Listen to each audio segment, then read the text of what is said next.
There is a lot of money in this world flowing. You are very relevant to society if you are not solving any of their problems. Who is the person behind Kazire Health Products? For Uganda's pathogen economy to succeed, I am a backbone to it. Young people, knowledge and the transfer of knowledge and how we use the knowledge we have acquired must be towards sustainability of community development.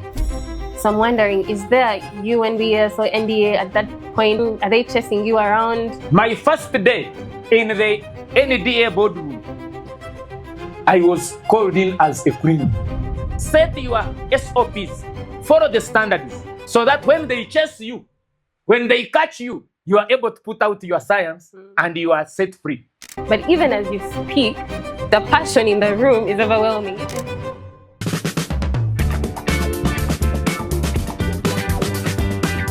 So thank you for honoring our invitation. Okay. Yeah, so people have come to listen to you and not to me. So I'll get directly into the conversation. And the first question I would like to ask, first of all, is first and foremost, the first thing that people think about when they hear Kazire or the name Dr. Kazire is Kazire Health Products or aloe vera or, or something that's very bitter. So, yeah. So behind this whole brand, behind the things that you have done, we know that there's probably a man. Yes, there's a doctor that has been doing all these things, and we've only associated with a brand. So now, at this point, we are curious. We'd like to know who is the person behind Kazire Health Products, or what do you do and who do you do it for? Thank you. Like you've said, I've also found a similar experience that wherever we go, people think Kazire is the bitter thing. Yeah. True, but I'm so blessed this evening to meet with you, to share with you, especially the young team. Because during our time, we had no such opportunities to get a chance where we can meet people who were ours that would lead us in the journey. And I normally share with my team that there is when it is luck, but in my case, it is God. Okay. Yes. Because there were moments in my life when I felt I did bet my future. You know, betting. You are there to say, I win it or I lose it. And you know, the young today are better in odds than the statisticians. So, it goes far to 1999, almost in the last century. I was a year one undergraduate in the Faculty of Science at Makerere University, doing industrial chemistry. But there was something that happened in that year of 1999. One evening, just having finished a week at campus, then I'm feeling big. I'm feeling so hot. You know, from the village in Rukunjiri, it was my first time to be in Kampala. You know, from a poor family, it was the first time I put on a brand new shoe. It was the first time I could put on a brand new trouser, which was given to me by my uncle. So I was feeling hot. You know, those moments happen. When you are there, even when you are very small, that the real world needs a microscope to look at you, but you are feeling very big. And that reality, if you don't come to the reality of who you are, you can lose yourself.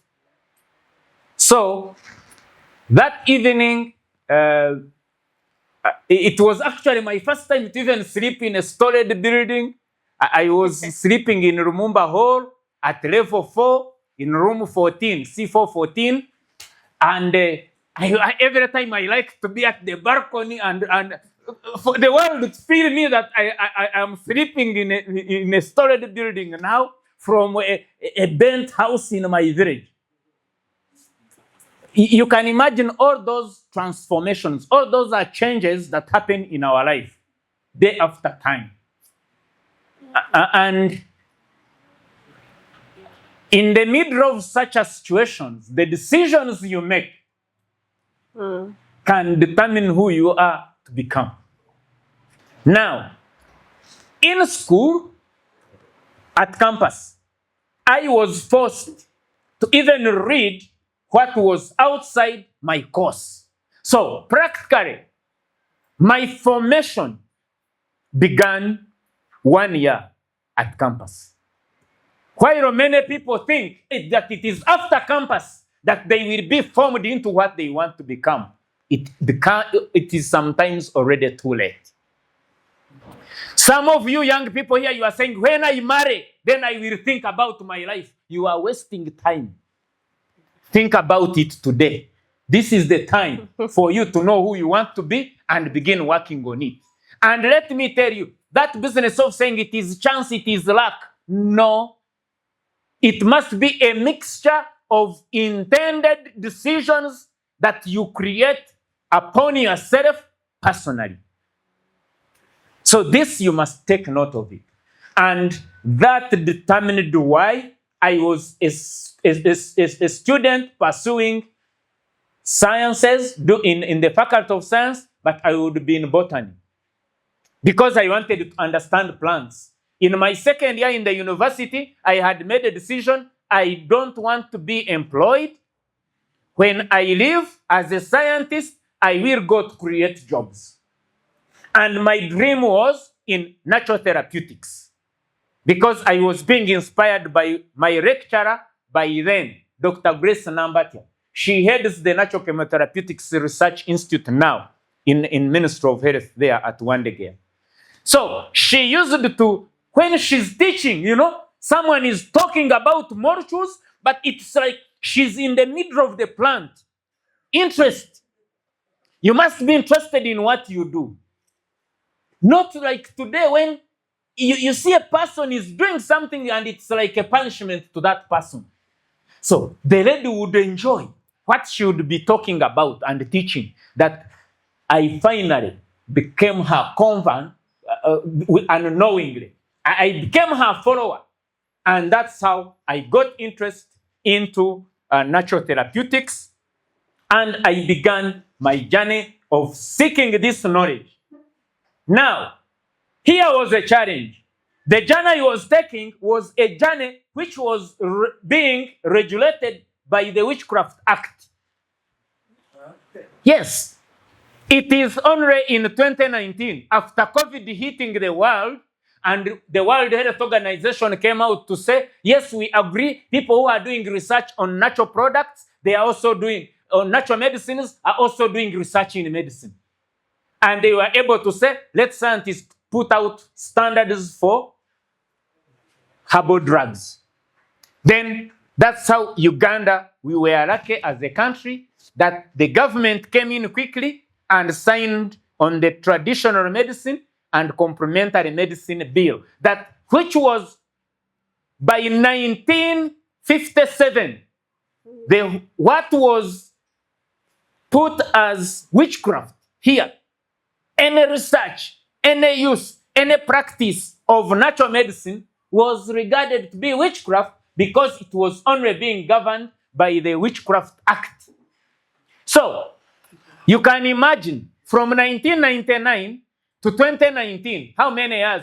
20 years of practice of research and working in an illegal work. Wow. That's what it means to pursue your dream. Yeah, truly. That's what it means. And that's what she's talking about. That when people hear about Kazire today, after finishing a degree in chemistry, after doing a master's in pharmacognosy and natural medicine science, now pursuing my PhD in natural therapeutics, in pharmacy, now people think, oh, no. The journey was full of thorns. And I lost even my girlfriend in the journey. Yes. Because when she heard that I had resigned on my job in national water, she had joined Makerere. She joined a year when I was exiting. So she was excited before because her boyfriend was a campuser. But now she hears this guy has resigned on the job at national water. Moreover, it was not a permanent job. I was still a volunteer. Okay. And today it is hard for the young people to volunteer. Even in internship, they are asking, am I being paid? If not, they are not ready to go to volunteer. Yeah, true. So, me, I was volunteering. But through the volunteering process, I ended up being allocated to be paid 350,000. By then, it was big money. It was like 3.5 million of today. But she hears I have resigned on this and I'm moving back to the village. Here in the village, I am busy climbing trees, picking herbs, carrying sacks of traditional medicine. One lady that amuses me up to date is in my village. She's called Madame Muhechi. Then she laughed when I was crossing over our small trading center, carrying a bag of herbs. She laughed, a laugh to insult you. She put an insulting laughter and she added words that, ha ha ha, even the Makerere graduates can now lose brains and they be here in practice of witchcraft. Hey. And when I heard that statement, it hit big in my heart. And that's why I made sure that I pursue the fight and the journey to natural therapeutics development. That today, I'm one of the celebrated scientists of this country, having developed a drug from herbs, from what is called witchcraft, to now a scientific formula that has gone through a clinical trial that has been studied by high-ranking professors like Professor Chirenga, now the Dean of School of Medicine in Makerere, having part of my study. Like Professor Pauline, now the Vice Chancellor of Umbara University of Science and Technology, being part of a study that I was the key innovator. I can be celebrated by my country on a function like Terehe Sita. The president comes out to cite out my contribution to the journey of the development of natural therapeutics. That I can become a member of the national pathogen economy is not easy. So it was out of such a decisions of saying, I want to prove that what people are calling witchcraft is not witchcraft. So, the power of focus. One thing you must understand as young entrepreneurs and young innovators, the future of investment for this country is this. Only one person dreams the dream. So it is your job as the dreamer to convert your dream into a vision. So you struggle to interpret your dream, that those who can merely glance, just get a smaller understanding of your dream, are seeing your vision. So nobody can dream your dream. And the day you begin thinking that your team members, your employees, your as research assistants, your personal assistants, you want them to dream your dream, you are the one getting it wrong. They can only get a glance of your vision because it is an interpretation. You try to simplify your dream into the vision. But also, for very few members of your team are able to even see at your vision. That's why you have now to break down and put specific objectives to help some people who cannot see at your vision to at least look at the objectives and begin pursuing them. And along the journey, they are leading also to your what? To your vision. But see, these guys can be lost at the objectives. So you must set the goals well to help them know where to kick the ball. Because not everybody in the pitch is kicking to the direction of the score. So that's where investment, business becomes like football. That you, the business leader, the founding member, the key innovator, time must reach. I was sharing with one of your members here that a time reaches if you, the founding member, cannot exit the pitch. It is difficult for you to coach. Yes. Because you cannot be you can't keep in the pitch and you want to play every position. The only person who plays every position is the coach. Because he's outside the pitch, looking at how everybody is playing, and that guy kicks on every ball. Remember, he's like, when you are looking at them, I just enjoy to watch football, not because I'm a fan of a specific team, but I want to keep picking that zeal of the manager and the coaches, how they are jumping, how they are kicking, they are like this. Then he scratches the head. That tells you the power of leadership. So at one moment, he's like, no, I need to change that guy. You can only change that guy if you have been following.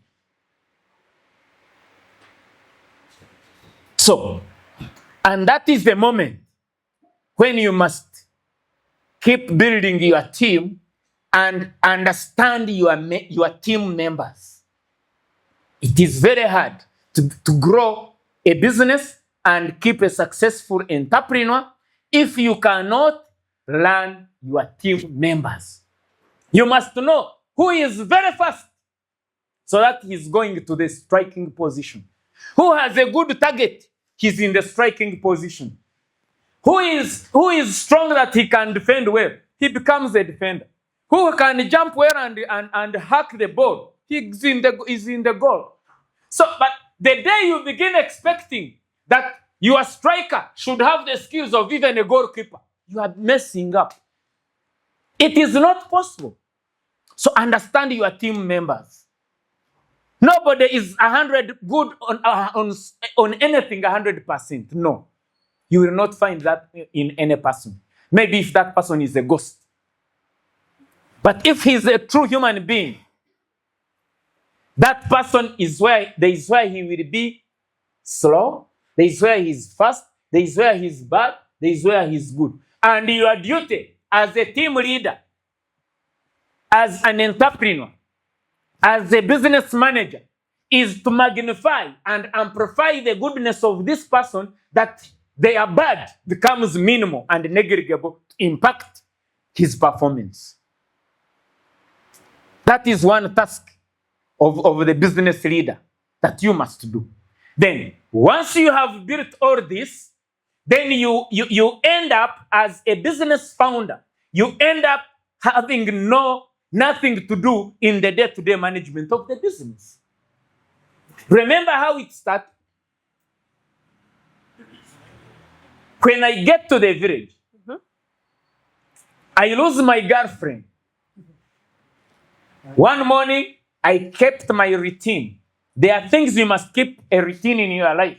The consecration of my daily prayer.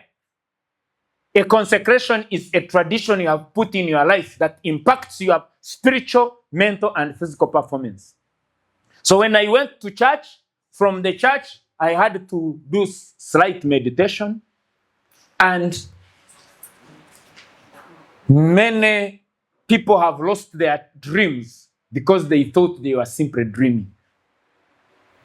There are things that come in your mind and you think they are just thoughts, but when they are directions of your next step to take. It happened to me.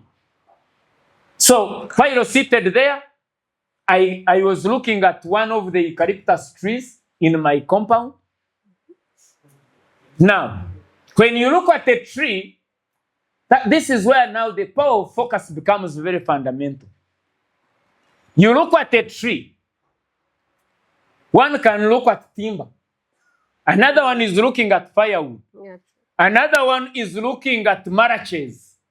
But when I looked at the tree that moment, I was looking at the eucalyptus oil inside the leaf. And immediately I was imagining, how do I distill this? Remember, we had studied it at school, but I was not having it in the head by then so that I can score grades. But this time, I'm looking at this eucalyptus oil. Then I had to remember what I had read about eucalyptus oil, especially the globulous type. Then I had to remember in the books, Tracy and Evans, Pharmacognos by Tracy and Evans. It was not even in my class. I was reading it from the pharmacy school. Then I had now to remember methods of separating mixtures. That is senior 2 chemistry. Then remember steam distillation. Then remember fractionation. Then again, after that, remember separating mixtures using a separating funnel. At a moment when you think senior chemistry is a waste of time, there will be a moment in life when you will need it to unlock a certain process. So then I began seeing all that. But let me tell you something. Every successful person will always find two voices hitting him when at the junction of a very fundamental decision. A voice which tells you you cannot make it will always come up. And it can sound either in your mind, it can sound through your close friend when you share your dream with her or him. It can sound through your mentor. It can sound through that guy you trust most. And when I was still there, the message was clear to me that, you, how can you now distill and fractionate eucalyptus?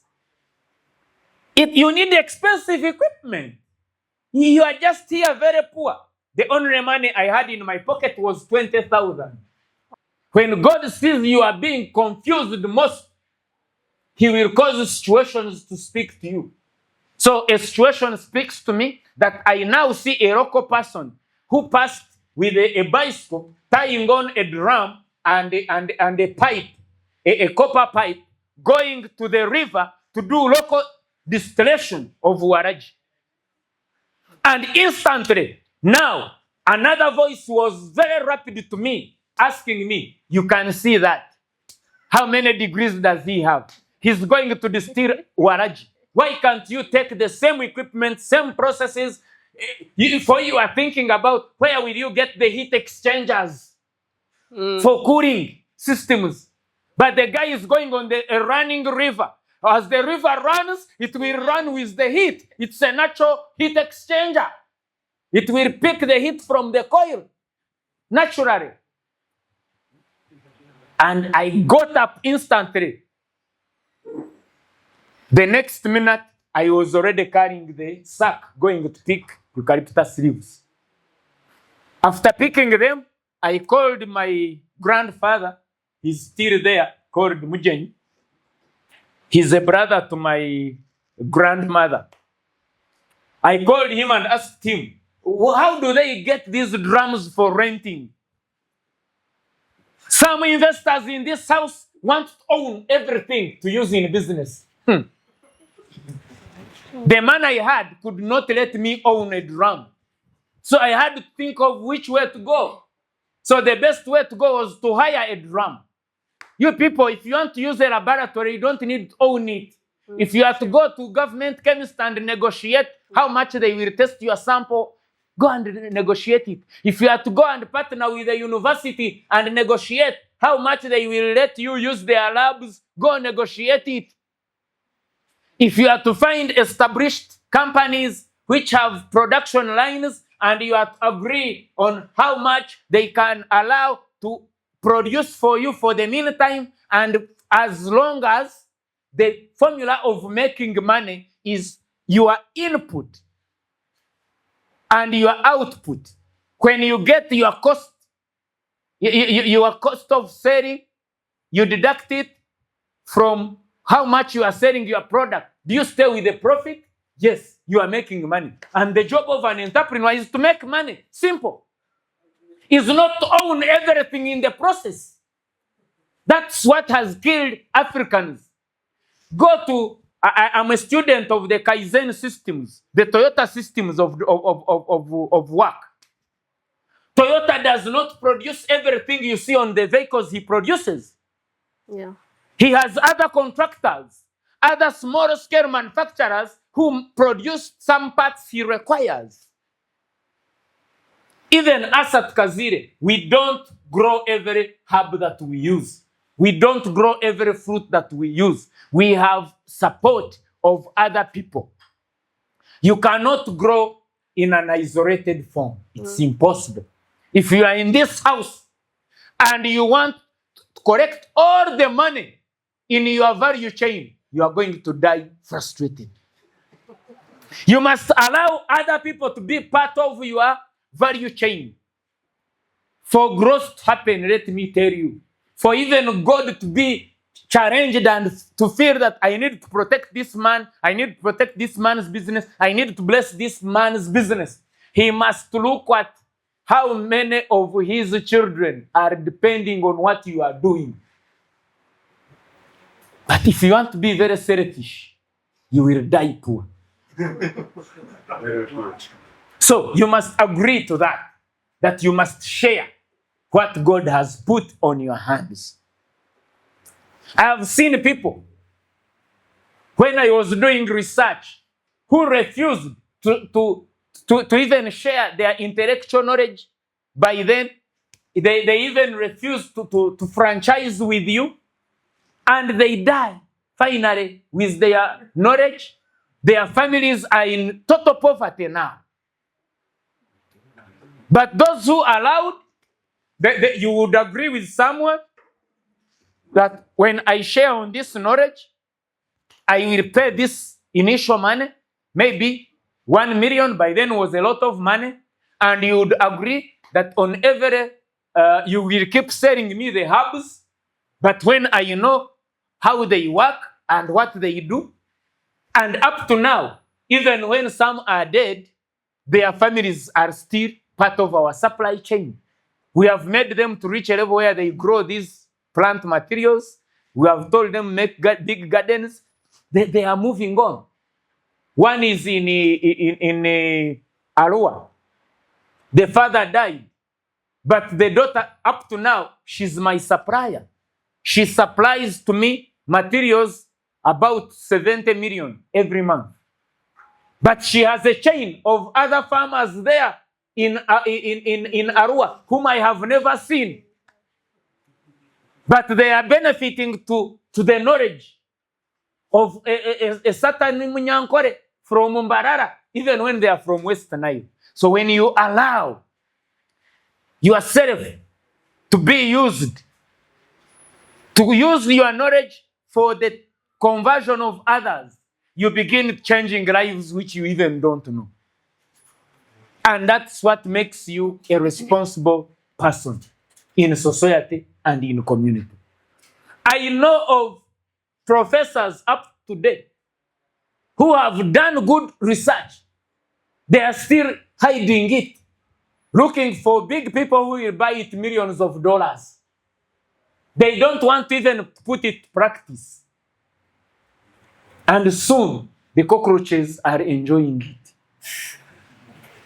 So, young people, knowledge and the transfer of knowledge and how we use the knowledge we have acquired must be towards sustainability of community development.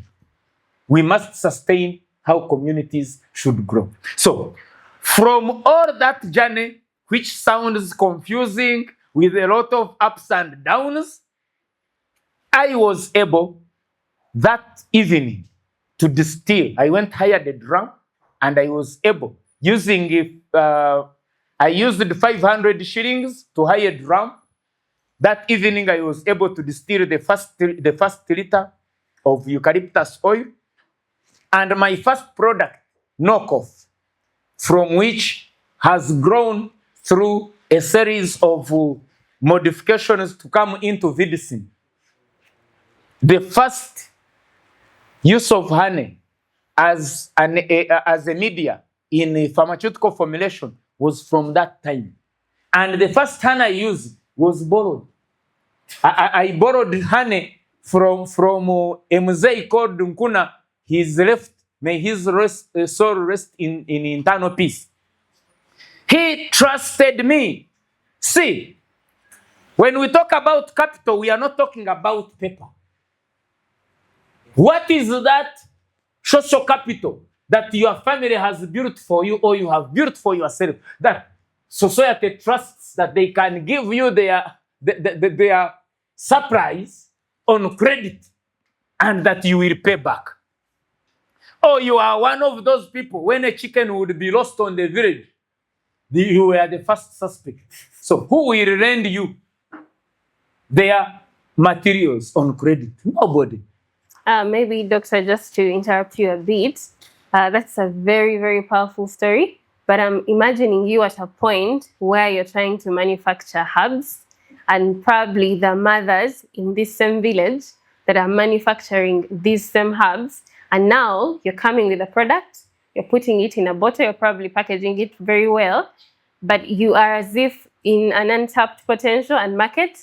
How are you able to convince these people at this point that my product, the one I'm giving you, is better than the one that maybe mothers are making from home? How are you able to do that? Thank you. I think you have answered already partly this, the packaging. So, most of you in this house are learned entrepreneurs. Yes. So, I do not expect you to start a business and when I come to your place of work, your SOPs are like that of those ladies whom we are going to find in Karerwe, who do not have any bookkeeping. They don't have track of what they are doing. They are not having bank accounts. So they can't trace when they have made a profit and when they have made a loss. So that's what makes the difference. So by then, I had to bring the chemistry I had studied into action. So my first product I produced, I was minding about concentration. Okay. I was minding about safety. I was minding about efficacy. I was minding about branding. I was minding about storage. All these, I took care of them. So that's why I could not put in a used Rwenzor bottle. No, I went Afroplastics in Ruzira. That company is still there. Now it has grown big. They even manufacture for Pepsi and Coca-Cola. So that's where I bought my first bottles.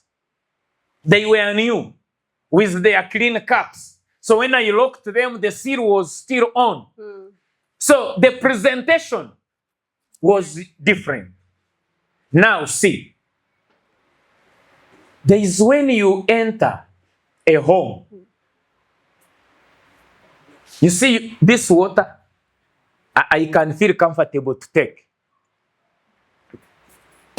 But they can bring you water when you are thirsty. But you look at the container and the thirst disappears. Yeah, true. Presentation, it is all water. But how have you presented it? When you look at this, these are products, medicines, which are notified by National Drug Authority. You can find them now in pharmacies. We are working on our last work on this product so that it can go to national medical stores and can be accessed in health facilities. So this product is going to join by end of this month or next month. It will be on the National Essential Drugs Register. Okay. But now, National Drug Authority will not allow me, it would not even give me a manufacturing license for drugs if this product was in a used Rwenzor bottle. How your product presents.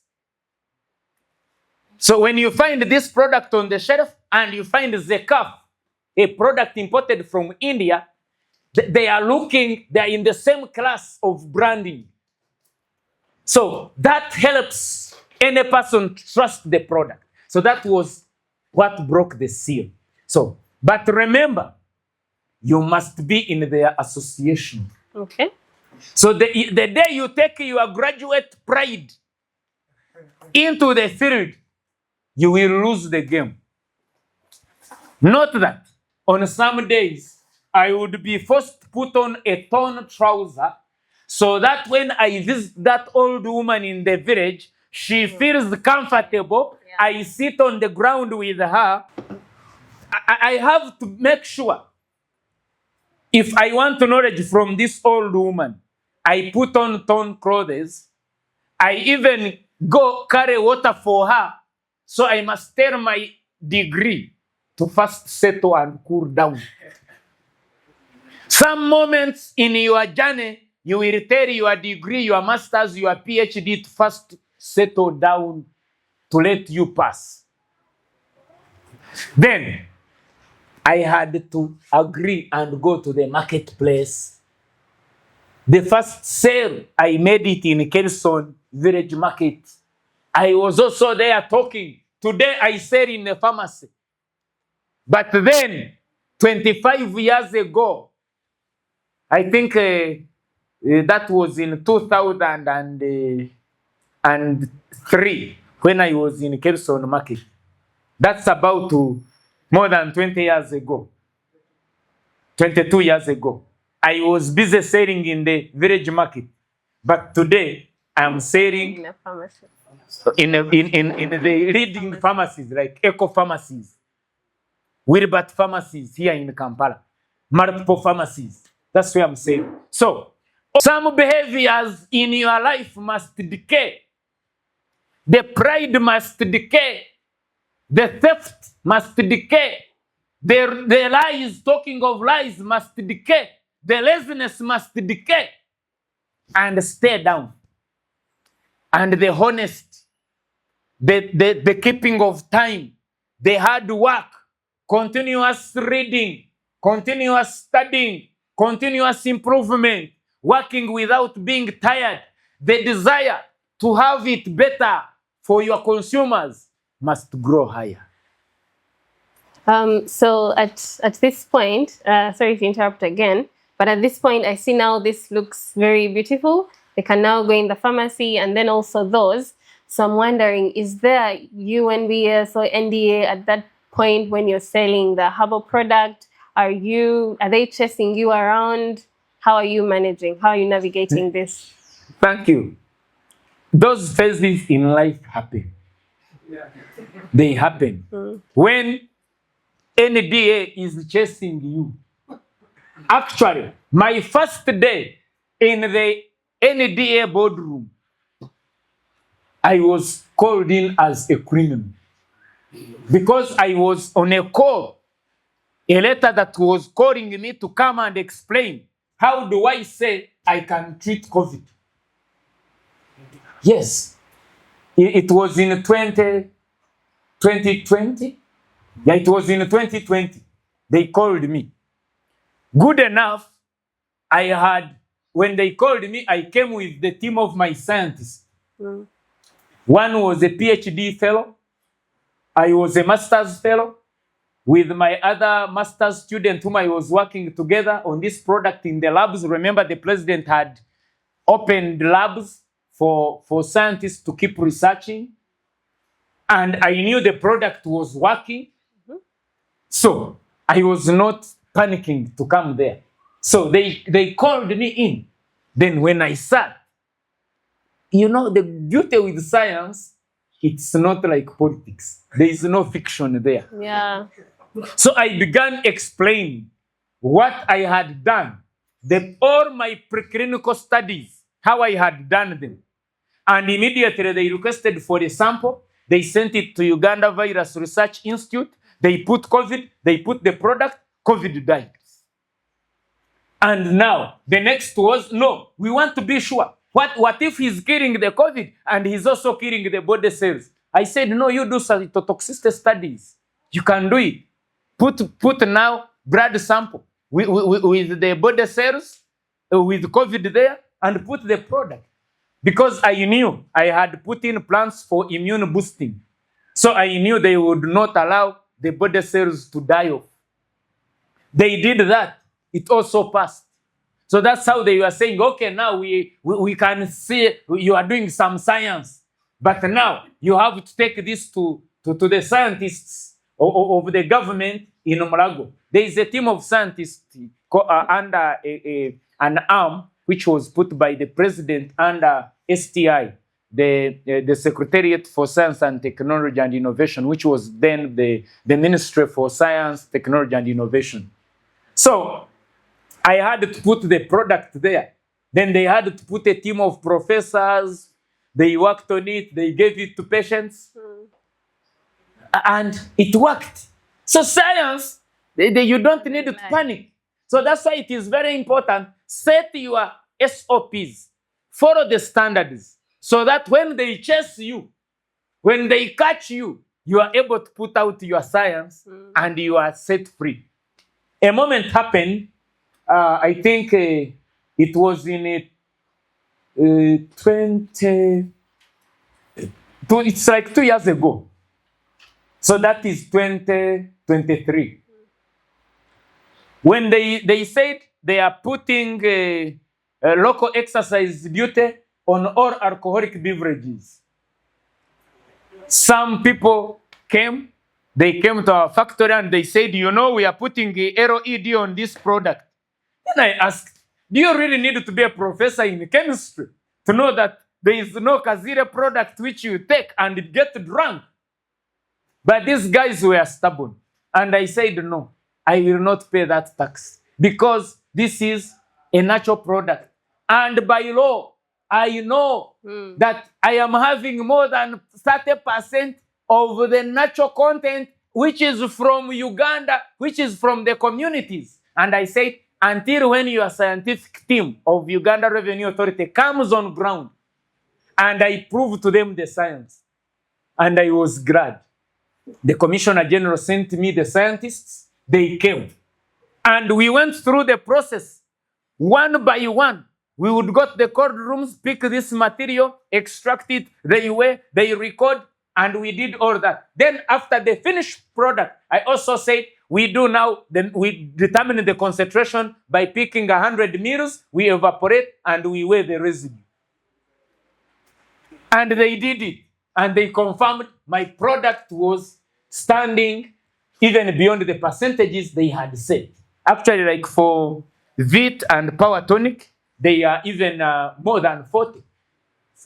And they said, okay, we agree, sir. So you must know what you are doing. And when you know you are not technical enough, engage technocrats either by contracting them, by employing them, or by making them your partners, so that you understand what you are doing. One thing that has made us grow strong as Kazire Products, to live from a single company to now a group of companies with now more than 5 companies, has been being able to invest in ourselves in terms of research. Cedric there is our coordinator for research. That's why up to now, when I have it all, I am still in the university as a research fellow. I still go to labs. I still study. I still research. I still read. Every day, I must read a research paper. I must read the scripture in the Bible, a chapter in the Bible, and also read at least one publication of what the recent scientists have said on this plan. And this helps me to keep on board. That's why we are able to do studies, we do findings, we do research, we do products that can meet with international standards. Because we are using the World Health Organization standards for our manufacturing processes. That's how I think in the whole country, it's us, StartHub, it's us, Kazire Health Products, and StartHub, the only two companies actually in the East African community with a manufacturing license for drugs. Only two companies. One owned by a professor, another one is owned by us. So, and each one of us in this house is capable of doing that. Yes, I see that man refusing. Don't refuse. You are capable. You are capable. The only challenge is when you want to be a Kazire of 2025 in 1999. That's the gap I have found with young investors. They want to instantly have a business success, a brand visibility as that of Mukwano, as that of Moviti. How? It's not possible. Business growth is like a human being. How do you want a baby of 5 years to be pregnant? Even if you want to bring all the science, that you even carry the sperms from a man and bring them to this baby, the baby will not be pregnant. It's natural. If you plant passion fruits, you must wait for 6 months to have the fruit from them. If you have planted coffee, you must know it is 1 year. If you've planted citrus, it is 2 years. So if you have started a business, it will also grow through processes of business growth. Should you make a mistake and jump one step, you will pay for it. I was sharing with my brother, your leader here. He was asking me something about equity and so on. You invite equity into your business when you are not yet ready for it, you will cry for the rest of your life. Everything you must wait at its right stage. You bring a loan into your business when it is not the right time, you will fail to pay. They will even sell you. So for everything, we must wait and do things at the right time. It is biblical. There is a season and a times for everything.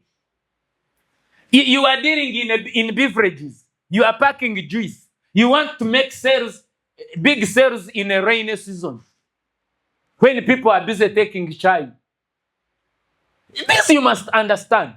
You must know your sales curve, your demand curve, so that it tells you when you are selling high, when you are selling low. So in a rainy season, when there is a return of product, I don't panic. But I know in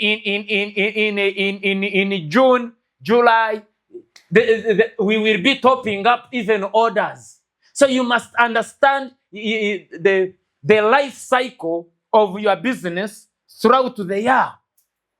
Talking about business growth, I want to take you back to a point when you're moving to Makere or to another place in the village to manufacture and mix some chemicals. So at what point did you transition into now having your own equipment to manufacture and also now be a group of companies and produce medicine as well that can now be taken by people when they have maybe a certain illness?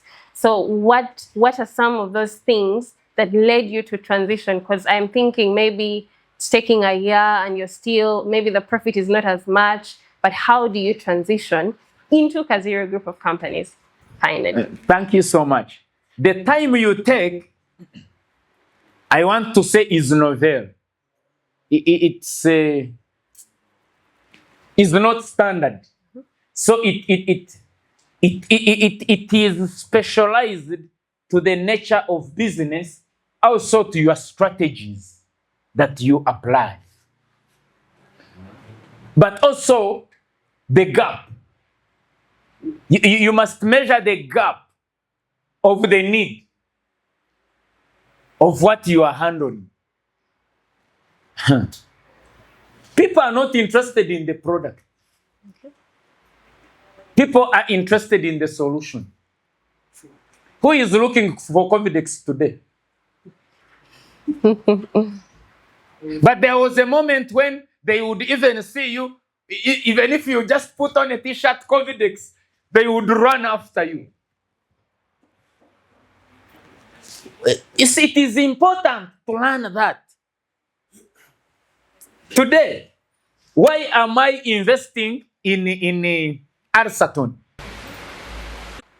We are going to add in, I think, extra 6 billion for the clinical trial for this. We have spent close to 2 billion for its preclinical studies, from standardizing the formula to testing it on H. pylori on in vitro level in a test tube. From there, feeding rats with the various chemicals that can cause ulcerations. Then we cause wounds to the rats, humanized rats. Then we feed them with this product until when wounds are healed and we can see. And we do the safety studies to see that even when it is taken by this rat over a long time, its liver, its heart, its kidneys, key organs of the body are not affected. Also looking at what happens to the blood, the immunodulating factors of this animal, picking the blood samples, and you do all hematological studies, and you do all the pathological studies on the product. All that I'm doing because I already know that Uganda imports treatment for ulcers worth 30 million USD every year.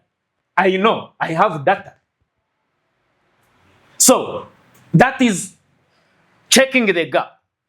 I know that 51% of the school dropouts is a result of peptic ulcers. I know that more than 30% of the cancer cases that we are having at the Cancer Institute in Mulago are a result of peptic ulcers, H. pylori infections. They are not attended to timely. They progress to cancer of the stomach.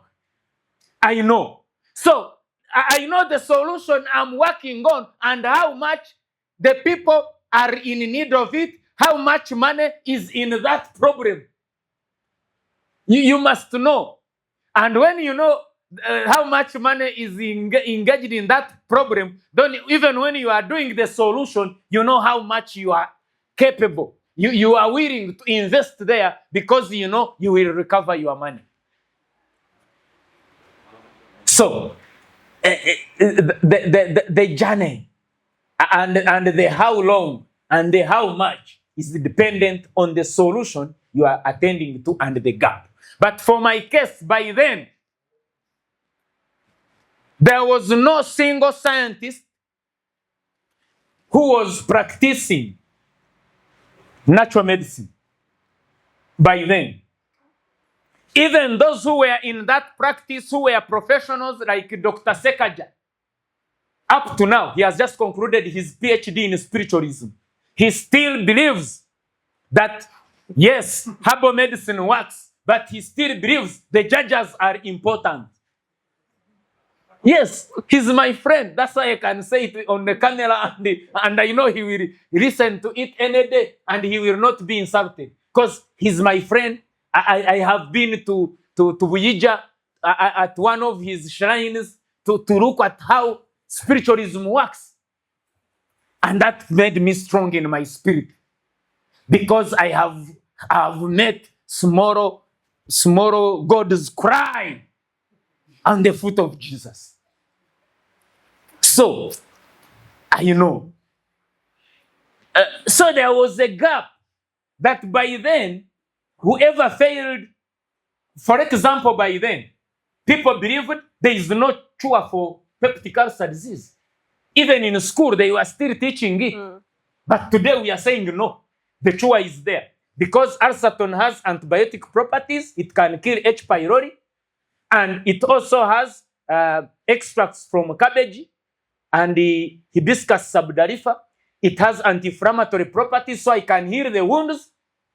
It also has another component which regulates the acid, so I can regulate the acid in the stomach. I can heal the wounds. I can kill the H. pylori, and then I have solved the problem. So in the coming years, I will want professors to again go back to the books and say, while we said there was not total treatment for peptic ulcer disease, today it is, because one of the scientists has proved it.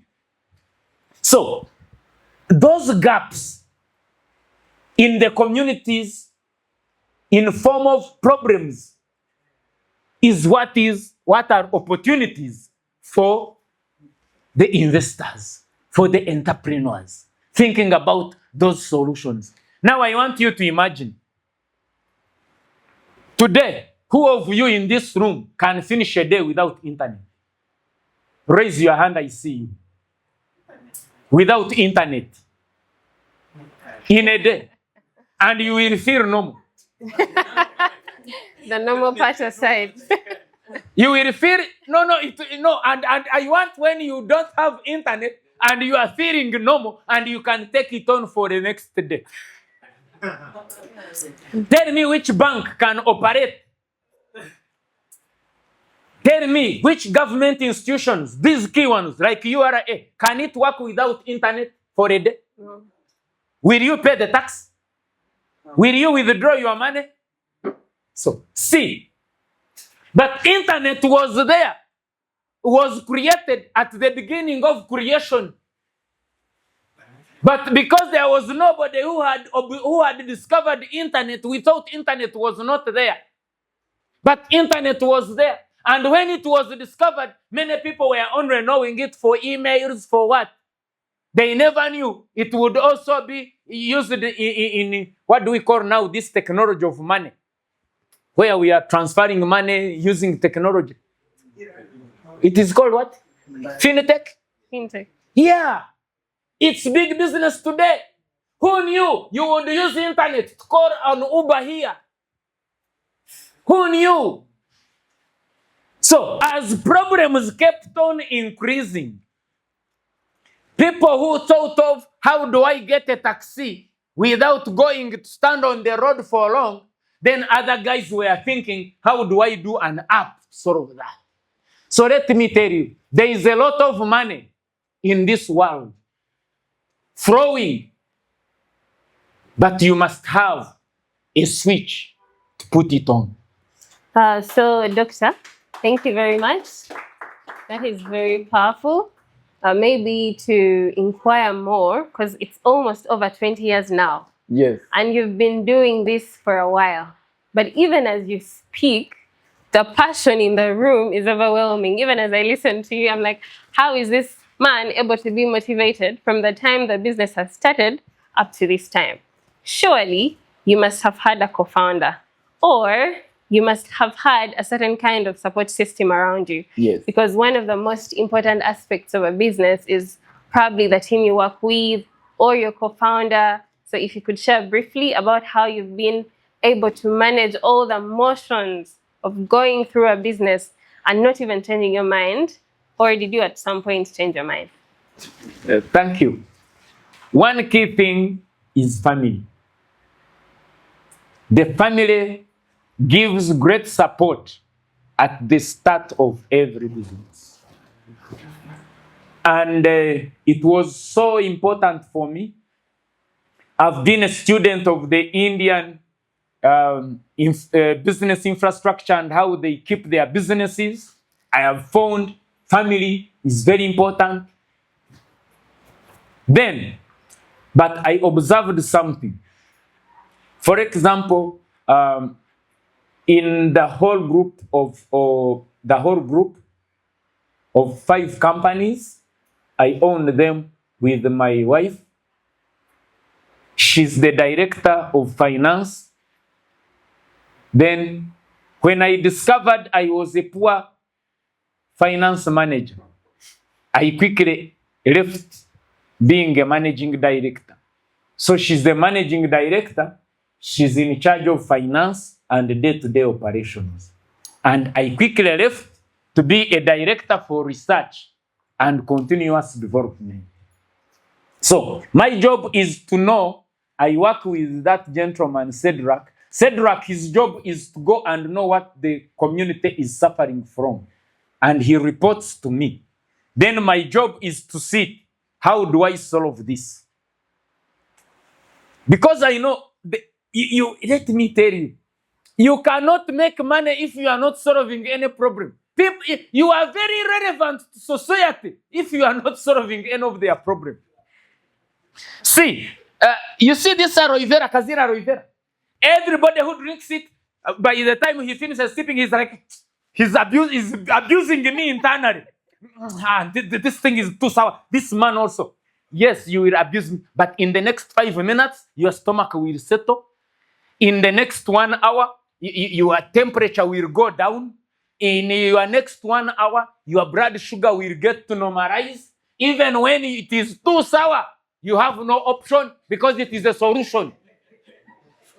So you keep taking it. It is the biggest selling product. It is of now that we are beginning to work on a way, because I know many people want to reduce weight. These girls who do like this, and they cannot stand that sourness.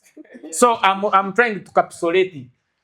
So it will be soon in form of capsules. So you can take it as capsules. So, but as of now, there is nothing.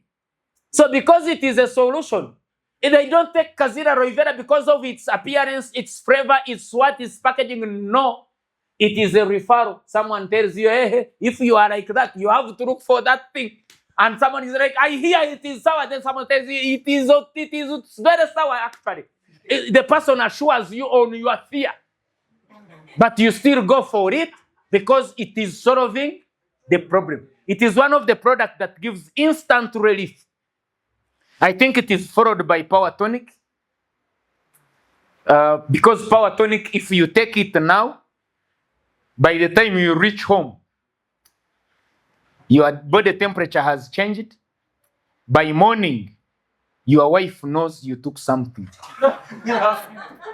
Then Red Tonic, for the ladies, they need like 3 days because their system is slow to adapt. It is after when she takes 1 bottle in the morning and another bottle in the evening, also in the next day, it is when she begins getting worried about her discharge, and she's like, I need to see a gynecologist, what has happened.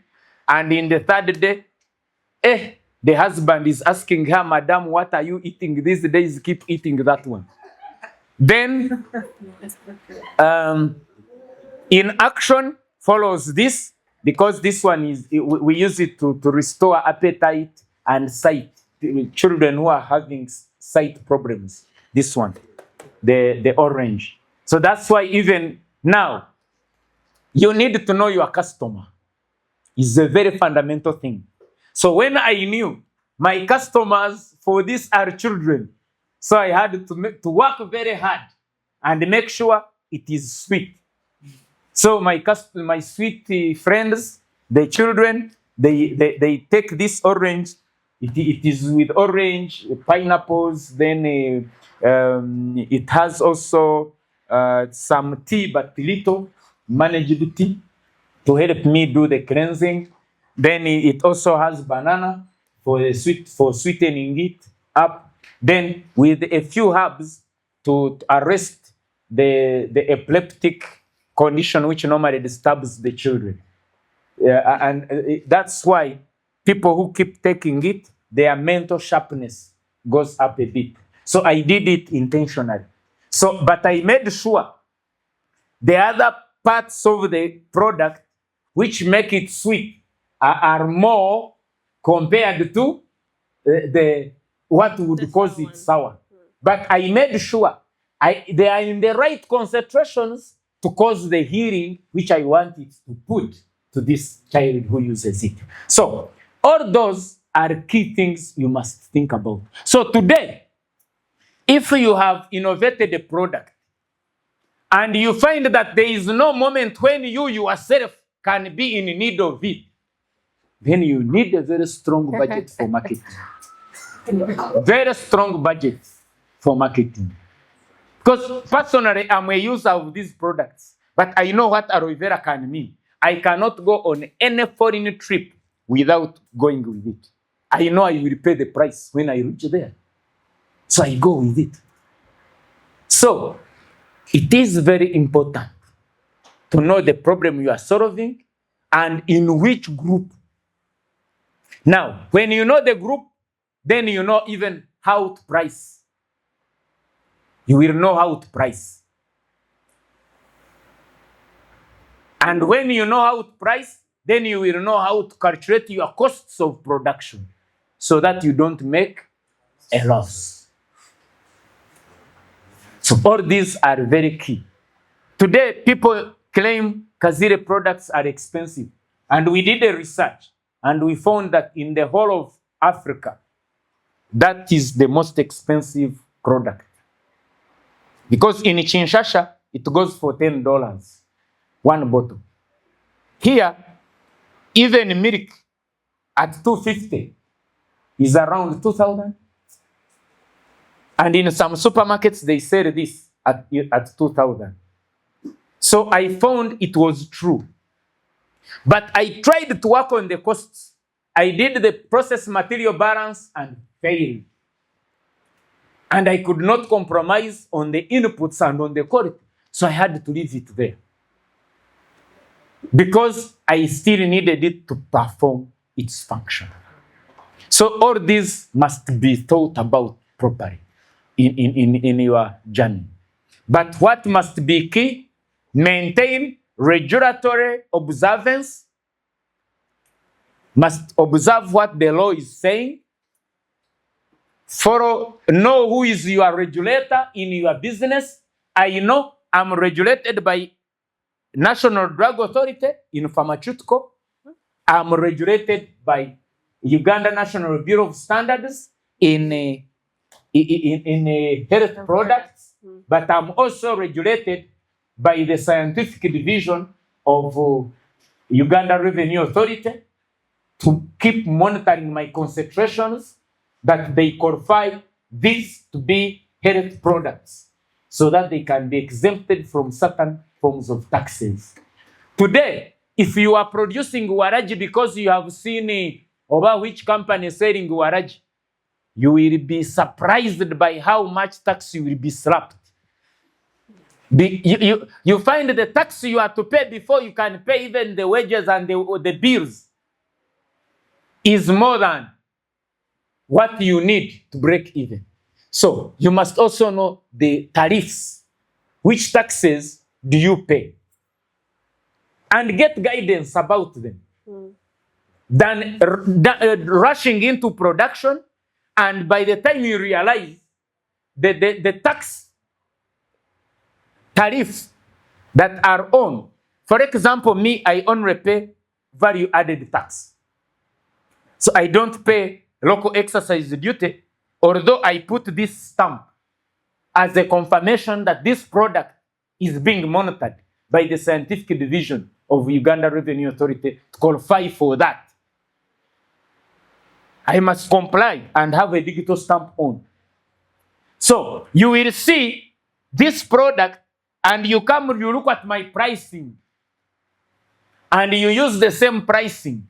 But when you do not know that you have extra 12% to pay for local exercise duty, and you will be kicked out of the market. You will be busy making no business. Because business is how much you are able to sell after your busy day. Okay, thank you very much, Doctor, for answering that question. So my next question would be, you've talked about how you did industrial chemistry, and then later you went to pharmacognosy, and then now you're doing a PhD. Yes, so I see there's an aspect of lifelong learning in this, and some people currently have started the trend of, let me drop out of school, maybe I can teach myself this part of the business that I want to do. So what do you have to say about lifelong learning? Can we actually get this from school, or we can actually teach ourselves? Or why did you decide now to pursue the whole academia bit of it, going back to school, doing your PhD and all that? Thank you. Continuous improvement is not for only your machines, for your processes, but also for your team in form of training, but most especially you, the founding member. You must build your mental capacity. And notice, I'm not doing a PhD in astronomy. Okay. I'm not doing a PhD in nuclear. I could be doing a PhD in oil. But I'm busy in plants and formulations and pharmaceutics. So that's why my continuous learning has been following my line of investment. Because I purely know that for Uganda's pathogen economy to succeed, I am a backbone to it. Why? I hold the data bank of all the 1990s information that was collected on medicinal plants in the whole of this country. I'm the only one who has that data bank. Not even any university, not even any research institute that carries that bank. Why? I got a chance. I got a blessing of interacting with Mzee Kakoko, who was the senior pharmacogonist of this country. And he took me through the whole of this country. And I was able to gather all that knowledge. And other people who were part of that study, unfortunately, most of them were seated in offices waiting for us when we returned the research. And we returned the summarized data. Yes. So the whole raw data of natural therapeutics of this country are here. And I keep the rest of the raw data under my safes. So now, aware of that, and knowing that the direction of government is that by 2030, we reduce importation of drugs by at least 30%. Now, and aware that currently, if we are to reach that, most of our niche will be in natural therapeutics, looking at the value chains where we must engage farmers to be part of the value chain so that we succeed on our NDP 3, the national planning system, whereby any production infrastructure engages masses producing towards that value chain, not the manufacturer doing mass production. Then I knew I'm a key player. I must invest more in my intellectual value. And again, the only way I can copy myself to the world is through research and teaching in universities. Now, how do you want to teach in a university when you don't have a PhD? Yeah. I'm now 46. At 50, I plan to retire and only engage in duplicating myself. Yeah. Cedric is now around 65% copy of me. Just... I know. When I give him work, he can produce it, and I only need to adjust 30% in it. So I can tell that there is a Ugandan coming up who can be my copy in the next 5 years. So also you must think about that transition, succession. When you are not there, who can be there to let the nation keep shining? So with that, let me tell you, know your area. If your product is cosmetics, then you have no choice but to go and be a student of cosmetology. True. And stop mediocre, this business of going, I will go to where they are doing it, I learn from there. You are learning the mixing, but are you understanding what you are mixing? Sure. So, do you know the instance of the pH of your product on someone's skin? So then you must go back to study in that line, or else partner with a specialist in that field so that you give a quality product to your consumers. Otherwise, you will find problems. So, continuous studying is very important. Even people who lie to you that they dropped out of school, like Bill Gates. Bill Gates reads a book almost every week. So he's learning, the guy is learning, he's in school, he's studying all the time. Let nobody lie to you that Elon Musk is a school dropout and you also believe that guy has gone is learning informally. He hires professors who speak to him, and during those talks he's learning. Yeah. Today, I have a research assistant who is a PhD holder. I have a research assistant to me who is a professor, and I'm not a professor. But I have capacity to employ a professor and assist me in my work. So, I have capacity of hiring a university lab that has been dormant for years, and I hire it, and I begin using it, I activate it. I do it to do a study, so that other students can come when I'm there and also use the lab. I did that at Mbarara University. The biotechnology lab, I reached there when it was a museum. They would take you there to only show you the machines. I said, I cannot leave this university the same. And I worked with one good doctor there. She's called Dr. Hilda. We worked and put pressure on the university management. We worked together. Where they said we had no money, I would say, I'm putting money.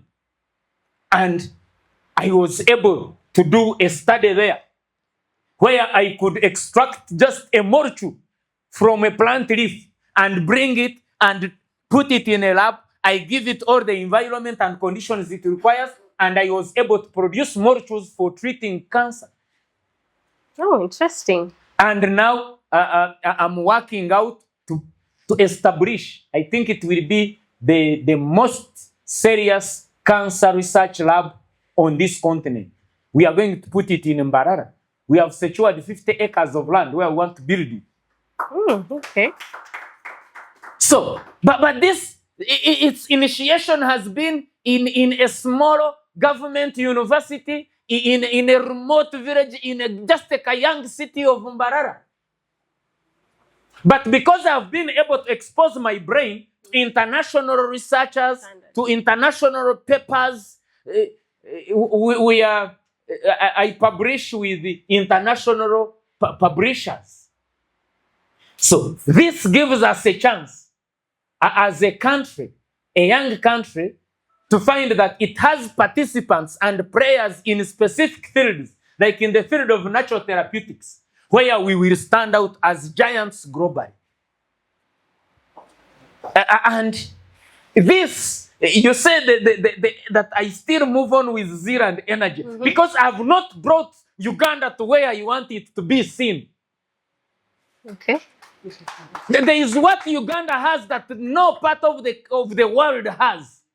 The bioflora. We are so rich in it. Sure. Maybe to take one example of a plant. Okay. that played a great role in healing COVID-19. Wabuge ya Ugandensis. Yeah. A plant named after Uganda. Up to now, there is nobody in the whole world that has managed to produce a therapeutic. Vaccines they have produced.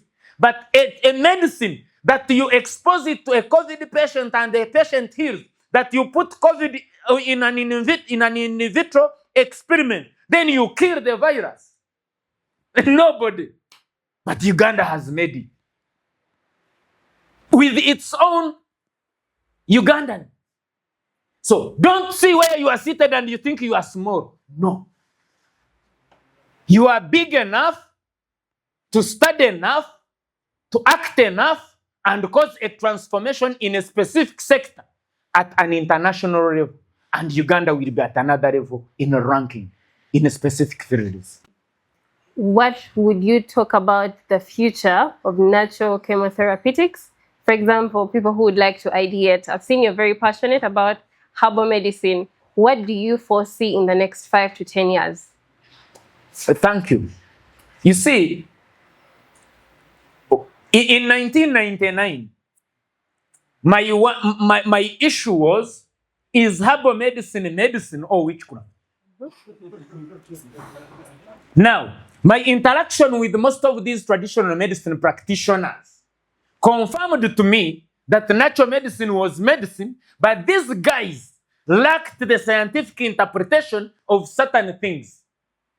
So I had to take more steps to learn the traditions, beliefs, and practices of these people and interpret them scientifically. If this woman is saying, you must harvest early in the morning, why? Then I would come and see. Then at times I refuse her assumption. I set a different hypothesis and refuse her guidelines. Then I see. And indeed, I would find I have lost activity. I have lost the functioning of the medicine. Then later to find, oh, the most active compound is a volatile compound. So when sunshine comes, it evaporates. So definitely, the active molecule has disappeared. Now, another one says, you went at the wrong time, so the judge has refused. But scientifically, it is very clear. The active compound is a volatile compound, so you must harvest when it is still cool. Other plants you harvest at midday because the product there is a result of photosynthesis. It is in high accumulation after photosynthesis. But when does photosynthesis take place? So when you got plant physiology, it is after sunshine, in the presence of light and enough water and all the other conditions. So definitely, you must now harvest if there are alkaloids at that time. Then come to the processes. They are saying, oh, you must now boil in alcohol. Because the active compound is soluble in is an organic compound, so it must be soluble in organic solvent. Yeah. And there was something saying, after you have squeezed it, throw this in the middle of the road. Because they knew if you take it back, once it dries, it will resemble the new medicine. But if you come back to pick, you might pick what you had already used. So it would mean the active molecules in this which you already boiled are less. The concentration of the drug in this one is less than this fresh one. So the only way, the SOP they could use was saying, throw it in the middle of the road. Because if you throw it in the middle of the road, people will step on it, so you will never use it again. So you only stay in your store with only fresh drug. So it's a tradition that if you don't interpret it scientifically in terms of concentrations and SOPs for storage of drugs, first in, first out, then you mess and you get cross-contamination. Then you find there is lack of standardization in how the medicine is being used. But people would mix those traditions and beliefs with the demonic activities, and it would cause science to lose meaning. And it was making it complicated to be a normal business. Why? Me, the practitioner, I'm tied by the law. But today, I walk nice. I enter the labs with my herbs because I have a traditional medicine act. Yeah. I am saying herbal medicine is medicine. The only gap is standardization. I'm saying as a scientist, I'm standardizing it. And I'm following WHO guidelines. So meaning it will be a global product. So that's where the issue was, and we needed to fix those gaps. So in whatever industry you are in, even if it is not in pharmaceutical, even if it is in beverages, even if it is in cosmetics, even if it is in technology, even if it is in electronics, whichever industry, see that you are fixing the gap, you are solving the solution, but economically, at the end of the day, is your business bringing sense? Is your cost of production making you to be a businessman or a busy man? Thank you very much, Doctor. We could give you 3 hours or even 4 because there's so much passion and so much energy, and I feel like we'd listen over and over again. But I want to let the audience also ask a few questions, and I'll just ask my last question. Knowing what you know right now in chemistry, pharmacognosy, and all that you know, if you were to do this all over again, how differently would you do it? Or would you even do it? Yeah, I feel I've not done enough copies of myself. Okay. So I would stage more people besides me, because the Bible requires me to produce 100-fold of myself. But I have reached like 5, because he's 1. I have Dixon, I have Hilda, Andrew. I have just duplicated myself in about 5 copies. So I have 95% to go. Yet I'm getting old. At 46, time is rushing. And at 50, I need to really be deep in the university, not in this business. What I must have put systems clear. But also, I delayed to use ICT. But it was not my fault. It was my age and my phase. Or I don't know if I've used the proper saying of phase, but the times of the day in my country by then. 5G had not come. Smartphones had not come. Internet was limited. So I delayed to apply technology to my operations. And I made losses. I lost money. And another mistake I made was over-trusting people. Christianity had affected me. I thought everybody was a Christian. So I lost a lot of money by trusting people. So if I start today, like now, I actually trust God, number 1. Trust myself a bit, because I'm a human being. I don't fully trust myself. Then I can trust my co-director, my wife, at 70%. Yes, I see a girl surprised. Hey, if your boyfriend makes a mistake of trusting you 100%, anytime he will commit suicide, because he will be surprised one day. Yes? So, then, my great trust is professionals and systems. Okay. Then after that, even Cedric, my personal assistant, I don't trust him. He's here. Yes. Even Mr. Apple, my operations manager, he's here. I don't trust him.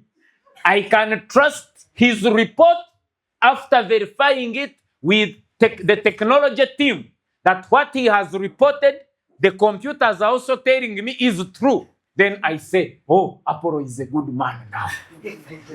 So I made mistakes that time. So today, even if I want to start selling tomatoes, start a store of tomatoes in in Karerwe, the first thing is to put systems. Before I put systems, I will not put money. So, brothers and sisters in the house, first put systems before you put your money. Yeah, true. You will not mess the way I messed up. 2, every relative I employ is only that one who allows to follow the SOPs of the business and to be professional. Even my son, Mark, he has been in his senior 4 vacation. He was employed at the factory at one of the companies at Kazire Health Products as an assistant director of operations. But he had to understand that it is the system that manages the business, not the managers.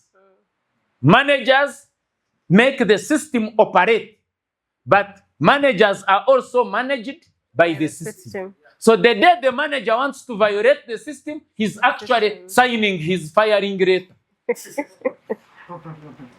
And you must be very clear with these policies. Clear to yourself, by the way. You should not expect other people to sign before they get money. And because for you are the founding member and the director, that you come for you take money, then you sign after. How? Very true. So be clear to yourself, be clear to your shareholders, be clear to your co-directors, be clear to your team.